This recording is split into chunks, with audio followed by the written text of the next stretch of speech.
Derrière chaque masque, il y a un cœur que Dieu connaît. C'est une phrase qui est restée toute la semaine à trotter dans mon esprit. Derrière chaque masque, il y a un cœur que Dieu connaît. Il y a un texte que j'ai pris le temps de lire durant ces 2 dernières semaines qui revenait. Et tout dans cette phrase, derrière chaque masque, il y a un cœur que Dieu connaît. Je vais vous raconter une histoire pour comprendre un peu le contexte de cette phrase-là. Imaginez comme vous le faites peut-être, vous allez dans un café, vous allez dans une boulangerie, vous attendez dans une salle d'attente et 2 personnes à ce moment-là parlent. Mais vous n'écoutez pas. Vous êtes juste assises et à ce moment-là, vous entendez qu'elles parlent d'une même personne. «Ah mais tu vois comment elle s'habille? Mais tu te souviens comment elle était venue au travail? Tu vois comment elle parle à son mari? Comment il parle à sa f» et vous entendez ce genre de remarques et subitement, vous voyez une troisième personne qui arrive et là, petit silence, petite pause dans la conversation et subitement, ces 2 mêmes personnes ont un sourire. Ils disent: «Oh mais comment vas-tu? On parlait justement de toi». Lorsqu'on assiste à cette scène, on se pose des fois la question, mais quel est ce type d'amitié? Mais nous, en tant que personne, lequel des 3 sommes-nous? Celle qui écoute et qui ne fait rien? Ceux qui discutent un peu avec ce masque? Cette troisième personne qui est là, mais qui ne sait pas? Et au vu de cette histoire, je me disais: «Mais quand même, est-ce que des fois, je suis celle qui parle mal d'une personne que j'apprécie? Est-ce que je suis celle qui prend les remarques, mais je ne les reçois jamais? Ou celle qui est passive et qui n'apporte rien de plus à mon entourage?» Et je me suis rendu compte que Jésus a eu cette même situation où il y a des choses qui se passent contre lui. L'avantage, c'est qu'il va être confronté, mais pas de manière directe. Et cette notion de masque, cette notion d'hypocrisie va être mise en avant par Jésus. Et j'aimerais vraiment qu'on puisse le voir ensemble. Donc, dans le texte de Matthieu 22, versets 15 à 22, on dit qu'il y a les pharisiens, on va lire ensemble. Alors, les pharisiens allèrent tenir conseil sur les moyens de le prendre au piège en parole. On parle de Jésus. Ils envoyèrent leurs disciples avec les Hérodiens pour lui dire: Maître, nous savons que tu es franc et que tu enseignes la voie de Dieu en toute vérité, sans te soucier de personne, quand tu ne regardes pas l'apparence des gens. Dis-nous donc ce que tu en penses. Est-il permis ou non de payer la capitation à César? Le reste du texte dit: Mais Jésus connaissait leurs mauvaises intentions, répondit: Pourquoi me mettez-vous à l'épreuve, hypocrite? Montrez-moi la monnaie avec laquelle on paie la capitation. Ils lui présentèrent un denier. Il leur demande: De qui sont cette image et cette inscription? De César, répondirent-ils. Alors il leur dit: Rendez donc à César ce qui est à César, et à Dieu ce qui est à Dieu. Étonnés de ce qu'ils avaient entendu, ils le laissèrent et s'en allèrent. Et dans cet exemple, je me rends compte que Jésus, il sait qu'on vient le piéger. Il sait que ces personnes qui arrivent avec des belles paroles, donc, Maître, nous savons que toi qui, il connaît leur intention. Mais dans sa manière, j'ai toujours apprécié comment Jésus pouvait répondre avec sagesse, même face à l'hypocrisie. Et souvenez-vous de ma question du début. Qui suis-je dans cette histoire? Celui qui écoute, celui qui critique ou celui qui prend la remarque? Et Jésus nous montre ici qu'il est celui qui va être critiqué. Il va dévoiler l'intention, mais il va quand même rester dans l'accompagnement avec eux. Et ça m'a toujours... Comment il fait? Comment il fait pour se rendre compte qu'une personne est mal intentionnée en face de lui? Donc, il arrive à voir par-delà le masque et malgré ça, avoir cet amour pour la personne. Cette phrase qui revenait. Ici, derrière chaque masque, il y a un cœur que Dieu connaît. Et dans cette avancée-là, j'ai envie de me poser la question, mais au final, qu'est-ce que Jésus voulait dire à ces personnes-là? Quand il leur dit, rendez à César ce qui est à César et à Dieu ce qui est à Dieu, qu'est-ce qu'il essaie de leur dire? Qu'est-ce qu'il essaie de leur montrer? Cette phrase continue ici, derrière chaque masque, il y a un cœur que Dieu connaît. Et je me suis donc dit, OK, première chose que moi je vois, c'est quand même une apparence trompeuse. Ce sont des personnes qui arrivent et qui disent à Jésus, Maître, nous savons que tu es franc et que tu enseignes la voie de Dieu en toute vérité, sans te soucier de personne, quand tu ne regardes pas l'apparence des gens. Et je me suis posé la question, mais combien de fois au final je vais faire ça? Je vais porter cette fausse apparence de piété. Et pas forcément envers l'autre, mais même envers moi-même. Celle du chrétien parfait, par exemple. Celle du mari parfait. Celle de l'enfant parfait. Celle de la personne qui ne peut pas tomber. Parce qu'on m'a toujours appris que dans la société, il faut pouvoir réussir. Je ne peux pas avoir droit à l'échec. Je ne peux pas ressentir de tristesse. À un moment même au travail, on peut pas se dire: celui-ci, il est en arrêt. Quoi, il a un surplus de travail, lui, alors qu'on ne fait rien. Toujours ce jugement des autres qui nous empêche au final d'être nous-mêmes, de toujours porter ce masque. Lorsqu'on parle très souvent de masque, on pense qu'il se cache, il ment. Mais ce n'est pas juste ça. Des fois, il répond aussi juste aux besoins de la société. Parce qu'on nous a demandé de rentrer dans un moule, parce qu'on nous a demandé de rentrer dans un cadre, parce qu'on nous a toujours dit, voilà ce qu'il faut faire. Et dans tous les cadres, à l'église, au travail, au sport, en famille, entre amis, toujours répondre à des critères. Cette phrase revenait encore. Ici, derrière chaque masque, il y a un cœur que Dieu connaît. Je lui dis, d'accord, mais ces masques-là, au final, comment je les vois? Est-ce que je suis vraiment cette personne que je pense être, qui aime les autres? Ou est-ce que je me cache derrière juste cette fausse identité qu'on m'a forcé à admettre? Est-ce que finalement j'apprécie de venir ici? Ou est-ce que c'est parce que bah, on m'a dit qu'il fallait que je vienne ici? Est-ce que finalement bah, j'aime toujours ma femme ou c'est parce qu'on m'a dit si tu es marié, tu restes avec elle? Quel masque on m'a forcé à mettre?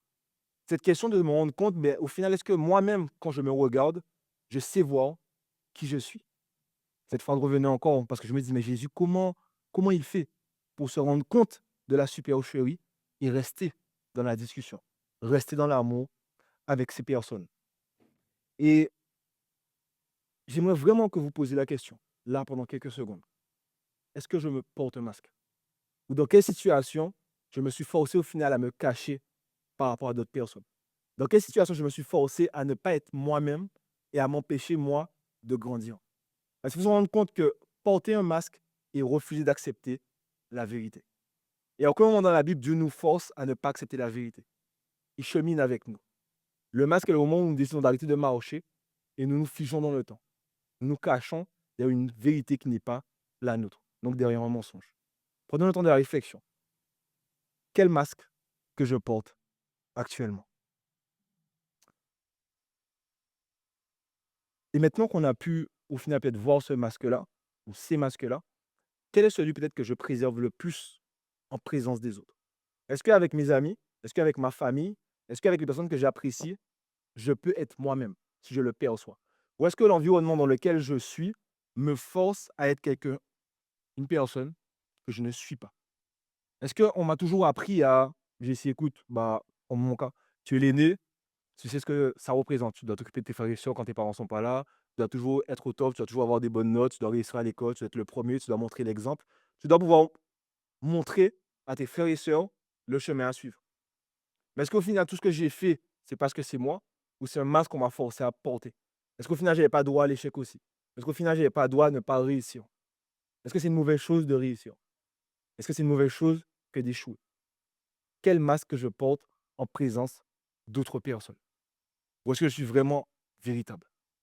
Jésus va nous montrer que à ce moment-là, l'apparence trompeuse n'est pas forcément celle qui vient attaquer l'autre.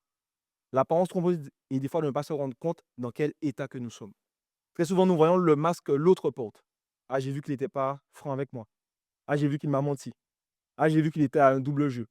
Mais est-ce que moi, réellement, je suis vraiment sincère avec ceux qui sont autour de moi? Est-ce que je leur dis les choses? Est-ce que je suis moi? Est-ce que je leur partage ma pensée, mon ressenti? Ah, mais non, je ne vais pas lui dire ça parce que, bah écoute, ça peut le blesser. Oui, mais tu peux lui partager que ça te blesse, sans chercher à le blesser. Oui, mais écoute, il m'a dit ça, mais bon, tu sais, mais tu peux lui partager que ce qu'il t'a dit là est peut-être dérangeant pour toi, sans pour autant l'agresser, sans pour autant le blesser. Est-ce que la vie en communauté nous oblige à nous porter des masques, à nous cacher derrière des bienséances qui nous empêchent d'être nous-mêmes et d'avancer ensemble? Le deuxième point que j'ai pu voir et que j'ai apprécié, c'est qu'il y a des pièges que nous-mêmes nous tendons. Quand, juste pour que vous compreniez un peu, j'ai fait une école d'ingénieur et dans le cursus d'école d'ingénieur, on nous apprend un peu à travailler avec les autres, mais aussi à une manière de communiquer. Parce qu'on nous dit qu'en tant qu'ingénieur, nous aurons pour la plupart des équipes à manager. Donc, on nous apprend un peu des techniques pour pouvoir bah, gérer des équipes. On nous dit, écoute, Vous allez sortir d'école, vous aurez 23 ans. À 25, des fois, vous aurez des personnes qui auront 40 ans et qui seront hiérarchiquement en dessous de vous.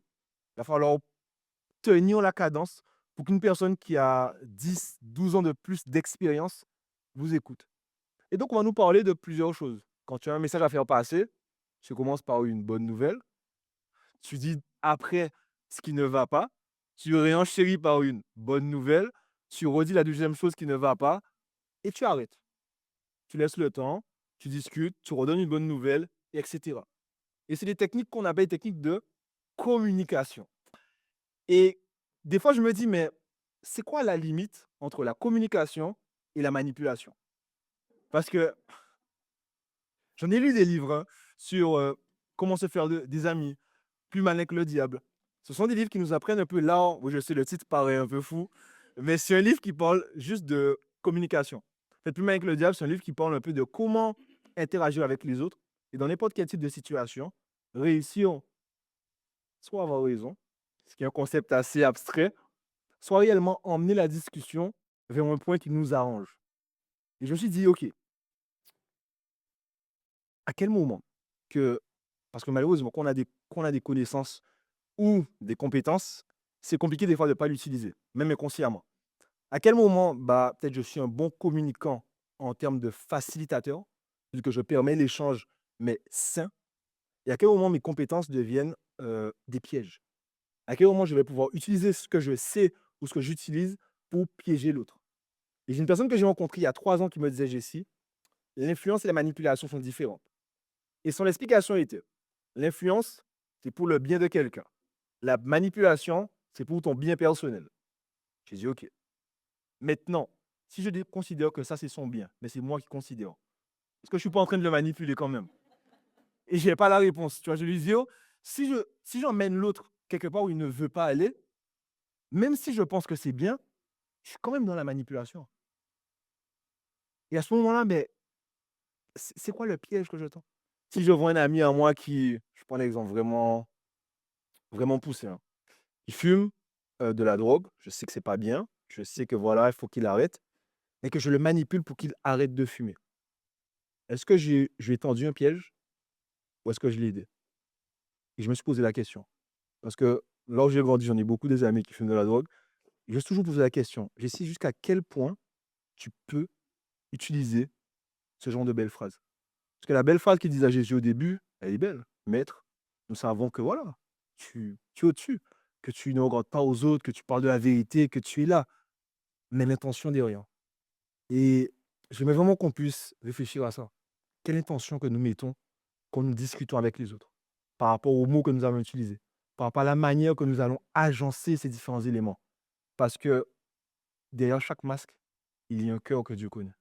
Et à se rendre compte que même lorsque nous mettons de belles paroles pour pouvoir dis- discuter avec les autres, gérer peut-être même des conflits, quel est notre vrai intérêt? Parce que Dieu le voit. Et c'est là où pour moi la donne commence à être changée. Parce que quand Jésus va aller leur dire, pourquoi me mettez-vous à l'épreuve?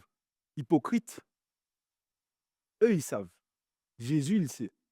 Au final, il n'a pas besoin forcément de le dire, parce que les 2 camps savent ce qui se passe. Mais à ce moment-là, ils le mettent en avant par rapport à l'auditoire. Qu'eux, ils se rendent compte, parce qu'il faut se rendre compte qu'il y a des disciples, si vous voulez, ils arrivent ici, les disciples des pharisiens et des hérodiens. Donc c'est, on va dire, les chefs de l'Église et les chefs de l'État. Ils arrivent comme ça. Jésus, il est là. Eux, ils arrivent avec des belles paroles. Donc là, dans l'auditoire, vous entendez juste, ah mais eux, waouh, ils sont en train de dire que Jésus, il est au top, il donne des bons conseils. Jésus, il attend. Et on lui pose une question. S'il ne dit pas ça, personne ne se rend compte au final qu'ils essaient de tendre un piège à Jésus. Mais malgré le fait que Jésus révèle leur intention, il ne cherche pas à eux les blâmer. Il veut vraiment permettre à tout un chacun d'avancer. Parce que la question va être répondue par la suite. Donc ça prouve que Jésus ne voulait pas juste montrer leur intention, mais aller beaucoup plus loin. C'est le troisième point que je voulais vraiment qu'on puisse voir ensemble. Parce que ça, je l'ai déjà posé comme question. Est-ce qu'on est toujours sincère dans les intentions? Mais c'est vraiment à qui et qu'est-ce que l'on rend? Parce que lorsqu'ils vont parler à Jésus de l'argent, comprenez un peu l'idée, à ce moment-là, Israël est sous la domination romaine. Et l'argent, c'est le nerf de la guerre. Donc l'idée, c'est quoi? Il y a la dîme qu'on rend à Israël et il y a l'impôt qu'on doit rendre à César. Lorsqu'ils viennent voir Jésus, les Hérodiens sont des personnes qui sont, on va dire, alliées aux Romains, mais qui sont israélites. Et les pharisiens sont ceux qui sont alliés au cercle religieux, donc au chef. Si Jésus répond qu'il faut rendre la capitation à César, on considère qu'il est contre le royaume juif. Et si Jésus répond qu'il ne faut pas rendre la capitation à César, c'est-à-dire qu'il est contre les Romains. Dans les deux cas, c'est une question piégée. Les deux éléments l'emmènent en problème. Et la réponse de Jésus va être forte. C'est à qui appartient? C'est le visage de qui sous la pièce? Ok, César. Donc rendez à César ce qui est à César. Mais Jésus va venir rajouter un élément. Rendez à Dieu ce qui est à Dieu. Et là, je me demande, ok, mais au final, qu'est-ce qui est à Dieu? Parce que le visage de Dieu n'est pas sous la pièce. Parce que Jésus dit, le visage de Dieu n'est pas sous la pièce. Donc, qu'est-ce qui est à Dieu? Et là, la phrase a commencé à faire du sens. Derrière chaque masque, il y a un cœur que Dieu connaît. C'est là où j'ai commencé à comprendre, ok. En lisant le texte avant, après, toutes les personnes qui vont discuter avec Jésus, je vais essayer de leur dire, mais tu te bloques sur des petits éléments. Tu veux me piéger, moi. Tu veux pouvoir détourner la loi ou essayer de comprendre tout ce qu'il y a autour, mais tu rates la relation que Dieu veut mettre avec toi. Il va essayer de leur dire, mais ce que tu ne comprends pas, c'est que même si tu te caches derrière le masque, mais Dieu, toi, il te connaît. Il sait ce que tu fais. Intention bonne, intention mauvaise, il sait ce que tu fais. Puisque derrière chaque masque, il y a un cœur que Dieu connaît. Et c'est là qu'on commence à comprendre que Dieu, il n'est pas dans l'idée d'attendre de nous qu'on puisse faire de grandes choses, qu'on puisse faire de grandes églises, qu'on puisse faire de grands concerts, qu'on puisse faire de grands moments. Il attend premièrement cette relation avec nous. Qu'on puisse venir le voir et lui dire, tu sais, aujourd'hui, parlons de cœur à cœur. Parce que je ne peux plus. Parce que j'y arrive plus. Peut-être aujourd'hui, j'ai passé une bonne journée. Mais j'ai envie de te dire que j'ai passé une bonne journée. Il a été super. Les collègues ont été sympas. J'ai vu mes enfants, j'ai vu ma famille, ça a été top. Mais pas qu'on se cache derrière ce masque, derrière ce fossé que nous creusons entre lui et nous. Et c'est quelque chose que j'ai l'impression qu'on a eu du mal à comprendre. Que Dieu veut réellement créer cette relation entre lui et nous. Pas juste de nous dire, mais tu dois être comme ça. Dieu ne nous demande pas ça. Dieu nous dit, tu es qui tu es. Mais je te connais parce que tu es mon enfant. Mais le fait qu'il nous connaisse ne fait pas tout. Il veut aussi que nous puissions venir à lui. Parce qu'il ne peut pas forcer ce que nous ne voulons pas.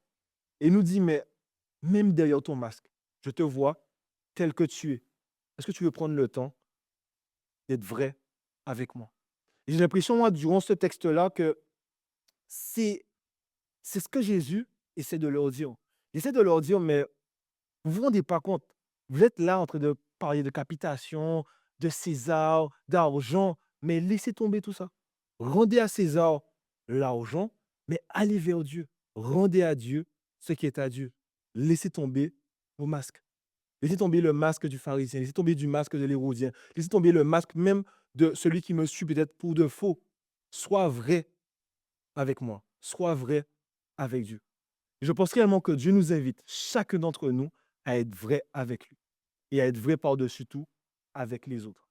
Je sais que c'est une notion assez compliquée parce que être vrai ne veut pas dire tout et n'importe quoi. Être vrai veut dire partager ce que l'on ressent. Et moi, dans mes 6 petites années de mariage, je me suis rendu compte que discuter et partager est beaucoup plus compliqué que ce que l'on imagine. Puisque je peux dire un mot, mais entre ce que je dis, ce que je pense, ce que je dis, ce que ma femme comprend et ce qu'elle m'explique après, il y a un cheminement. Et de me rendre compte que des fois, pour expliquer une phrase, ça peut nous prendre 1 heure de discussion. Parce que par rapport à tout son cheminement, à tout mon cheminement et aux différents masques qu'on nous a forcés à prendre durant toute notre vie, nous n'avons pas cette même compréhension. Dans une relation saine, on prend le temps vraiment d'essayer d'arriver là où l'autre est parti, de réellement comprendre ce qu'il lui voulait nous dire et non pas seulement ce que nous voulions comprendre. De pouvoir entendre que l'autre nous dit, écoute, cela m'a blessé. Et pas de lui dire, mais je ne t'ai rien dit. Non, cela m'a blessé. La phrase peut te paraître trop anodine, mais cela m'a blessé. De pouvoir être capable de dire à l'autre, écoute, je ne peux pas. On en parlait il y a 2 semaines avec ma femme, qui me disait, écoute, je ne peux pas. Là, il me faut ce temps et d'entendre, ok. Parce que tu as été sincère avec moi. Tu m'as expliqué là où tu étais. Et dans cette relation, sans masque, être prêt à entendre l'information, à l'accepter et à l'utiliser. Et je pense que, malheureusement, avec cette société qui va très vite, on nous a empêchés de pouvoir nous reconnecter les uns avec les autres, de pouvoir réellement créer ce lien, de réellement prendre l'information et se dire, ok, je t'ai entendu, je t'ai écouté et j'accepte ce que tu es en train de me dire aujourd'hui. Parce que dans une relation de cœur à cœur, ce n'est pas forcément facile, mais ça reste assez simple. Écouter ce que l'autre a à dire, lui répéter ce qu'il nous a dit et être sûr que nous avons compris ce qu'il nous a dit. Lorsqu'on parle de la prière, lorsqu'on parle de cette discussion avec Dieu, on a dit Dieu répond. Mais est-ce que nous écoutons réellement ce qu'il a à nous dire? Parce qu'il nous le répète encore une fois. Derrière chaque masque, il y a un cœur que Dieu connaît. Ce texte de Samuel m'a toujours touché. Le texte nous dit à la fin, l'homme voit ce qui frappe les yeux, mais le Seigneur voit au cœur. Et très souvent, nous nous cachons derrière des habits, une manière de parler, une posture, une position, un rôle.